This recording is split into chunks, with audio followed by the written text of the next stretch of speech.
দেওঘর আসবো আর চাউমিন খাবো না এরমটা তো হয় না, তাই একটুখানি ঘোরাঘুরির পরেই চলে এলাম একটা ফুড স্টলের সামনে। আমার বরাবরই রাস্তার খাবার খেতে খুব ভালো লাগে, আমি স্ট্রিট ফুড খেতে ভীষণ রকমভাবে পছন্দ করি, আর রাস্তায় দাঁড়িয়ে খাবার মজাটাই তো আলাদা। তাই অর্ডার করে ফেললাম 2 প্লেট চাউমিন, একটা আমার জন্য আর একটা পেটুর জন্য। তো চাউমিনটা দাদাটা প্রস্তুত করছিল, তো খুব সুন্দর মনে হচ্ছিল চাউমিনটা দেখে। আর এটি কিন্তু পুরোপুরি ভেজ চাউমিন, পুরোপুরি নিরামিষ চাউমিন, কারণ এখানে যেটাই থাকে সেটাই আর কি নিরামিষ, এখানে সৎসংনগর যেহেতু। তো চলে এসেছে দেখুন আমাদের গরম গরম চাউমিন, তো পুরোপুরি একদম সুন্দর একটা স্মেল আসছে, আর অনেক রকম সবজি দেওয়া, সেখানে বাদামও দিয়েছে, তো সত্যি জাস্ট অসাধারণ। আর এদিকে ঈশানবাবুও চাউমিনটা টেস্ট করতে লেগেছে।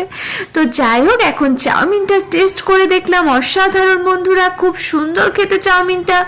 আমি এখন চাউমিনটা খেতে থাকি, এদিকে আপনারা আমার চ্যানেলটা সাবস্ক্রাইব করতে থাকুন, আর যারা ফেসবুকে দেখছেন ফেসবুক পেজটিকে ফলো করতে থাকুন।